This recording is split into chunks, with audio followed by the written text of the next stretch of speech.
ایک بات بڑی ضروری ہے، وہ میں نے آپ سے ضرور کرنی ہے۔ ایک آیت ہے قرآن پاک کی سورت بقرہ پہلا سپارہ آیت نمبر 120۔ اللہ تعالیٰ نے ایک حد بیان کر دی، فرمایا وَلَن تَرْضَىٰ عَنْكَ الْيَهُودُ وَلَا النَّصَارَىٰ حَتَّىٰ تَتَّبِعَ مِلَّتَهُمْ۔ فرمایا یہ یہودی اور عیسائی تم سے ہرگز راضی نہیں ہوں گے۔ یہ قرآن ہے اور سادہ ترجمہ تفسیر کی بھی ضرورت نہیں۔ یہ معاہدے کر لیں، محبت کے وعدے کر لیں، یہ تم سے راضی نہیں ہوں گے۔ کب راضی ہوں گے؟ حتی تتبع ملتہم، یہاں تک کہ تم ان کے دین کی پیروی کرنے لگ جاؤ۔ میرا جب پہلی دفعہ پاسپورٹ بنا تو میں نے سارا پڑھا، کتابیں پڑھنے کا شوق تھا شروع سے۔ اس کے ہر صفحے پہ لکھا ہے کہ سوائے اسرائیل کے، یعنی آپ پوری دنیا میں یہ سبز ہلالی پاسپورٹ لے کے جا سکتے ہیں، خبردار اسرائیل آپ یہ پاسپورٹ لے کے نہیں جا سکتے۔ یعنی اتنی نفرت کسی ملک سے کہ اس پر لکھ کے چھاپ دیا ہر صفحے پر کہ یہ پاسپورٹ سوائے اسرائیل کے ہر ملک کے لیے کارآمد ہے۔ میرا سوال ہے عرب کے ان لیڈروں سے جنہوں نے اسرائیل کے ساتھ معاہدہ کیا، مجھے بتاؤ تمہیں فلسطین کی بیٹیاں بھول گئی نا ساری کی ساری؟ تمہیں وہ ماں بھول گئی نا جو مسجد اقصیٰ کے دروازے پہ کھڑی ہو کے چیخیں مارتی تھی اور کہتی تھی کوئی علی کو خبر کرو کہ میری بچیاں قید میں ہیں؟ وہ بھول گئی؟ تمہیں وہ بہن بھول گئی نا جس پر شراب کی بوتل انڈیڑتے تھے اسرائیل کے فوجی؟ وہ آپ کو ابھی بھی ویڈیو مل جائے گی۔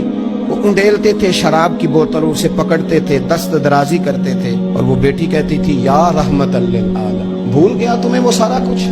تم نے 1 منٹ لگایا اور تم معاہدہ کس سے کروا رہے ہو؟ امریکہ کے صدر سے؟ اتنا ظلم کیا تم نے، اتنا قاتل کے ساتھ معاہدہ؟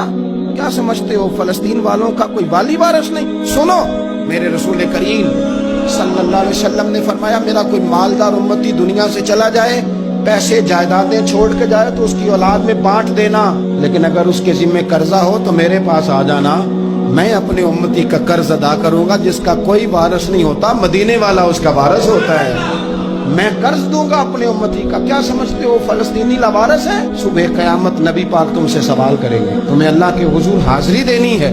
کیوں نہیں صلح کرتا اسرائیل فلسطین کے ساتھ؟ لبنان کے ساتھ دوستی کیوں نہیں کرتا؟ شام سارا کٹ گیا اسرائیل کی وجہ سے، آج تمہیں خیال آیا ان کے ساتھ معاہدہ کرنے کا؟ ہمیں سبق پڑھاتے ہو، خدا سے ڈرو۔ اور پھر اقبال کہتے ہیں مسلمانوں سے مایوس نہ ہونا، حکمرانوں سے زیادہ امیدیں بھی نہ لگانا۔ وہ جو چھوٹے چھوٹے لوگ نکلے تھے نا صحرا سے، بظاہر غریب تھے، بظاہر ان کے پاس مال نہیں تھا، وہ خالد بن ولید جیسے، وہ سعد بن ابی وقاص جیسے، بظاہر ان کے پاس زیادہ اسلحہ نہیں تھا۔ اقبال کہنے لگے مایوس نہ ہونا، یہ نہیں کہنا بن کچھ نہیں سکتا، فرمانے لگے رات میں نے سنا ہے فرشتے آپس میں باتیں کر رہے۔ واہ اقبال، تیرا بھی انداز کتنا نرالا ہے۔ کہنے لگے رات فرشتے آپس میں باتیں کر رہے تھے، میں نے سن لی ہیں۔ بھلا وہ کیا کہہ رہے تھے؟ یہ سارے لوگ نا خالد بن ولید، سعد بن ابی وقاص، یہ صحرا کے رہنے والے، اور اس وقت کی سب سے سپر پاور روما کہلاتی، الٹ پلٹ کے رکھ دی ساری رومی سلطنت۔ تو اقبال کہنے لگے رات فرشتے آپس میں باتیں کر رہے تھے کہ سنا ہے پاکستان کے، ہندوستان کے مسلمان جوان مایوس ہو گئے۔ کہنے لگا نہ مایوس ہونا، نکل کے صحرا سے، جس نے روما کی سلطنت کو الٹ دیا تھا، نکل کے صحرا سے۔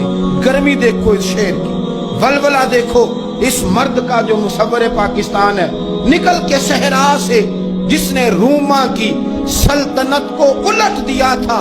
سنا ہے میں نے یہ قدسیوں سے، وہ شیر پھر ہوشیار ہوگا۔